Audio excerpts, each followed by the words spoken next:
আলহামদুলিল্লাহ মাশাআল্লাহ। দেখেন আগে বড় আলুর শফিকুল হুজুর কি সুন্দর বাইগনের টাল করেছে দেখছেন। ইয়া খুব কষ্ট করছে, মানে যাক কয় কষ্ট করছে, তো এখন কষ্টর ফল আল্লাহ দিব। তো খুব সুন্দর হয়েছে টালটা। আসসালামু আলাইকুম। আসসালামু আলাইকুম।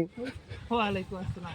হুজুর সাহেব, এখন যে এই কষ্ট করলেন না, কষ্ট করার পরে যে বাইগন এত সুন্দর হয়েছে, এখন কেমন ঠিক পেয়েছে, অনুভূতিটা কেমন? তো ভালো লাগে যদি সবজি মানে কষ্ট করার পরে যদি সবজি যদি ভালো হয় তাহলে মনটা ভালো লাগে। আল্লাহ শুকরিয়া দেয়, আল্লাহ যদি না দেয় তো কারো ক্ষমতা নেই, আল্লাহ দেয় যা কিছু দেয়। আল্লাহ তোর হতেই হয় সব কিছু না। যাক আলহামদুলিল্লাহ। তো আপনার টালটা দেখে আপনার একটা ভিডিও করলাম, ওই জন্য মানে খুব ভালো লাগছে, ওই জন্য আর কি ভিডিওটা করলাম। মানে আপনি যেভাবে কষ্ট করছেন আমি দেখছি, তো কষ্টর ফল ইনশাল্লাহ আল্লাহ দিব। এত সুন্দর টাল আমার লাইফের ফার্স্ট দেখলাম, দেখেন কি সুন্দর।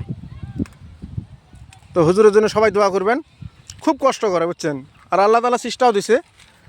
তো কর্ম না করলে ভাত পাওয়া যাবে না, আল্লাহ তাআলা কইছে কর্ম করো আমি রেজেক দেবো। তো অনেক মানুষ টাল করছে, তো ইনার টালের সাথে মানুষের টাল বনে না।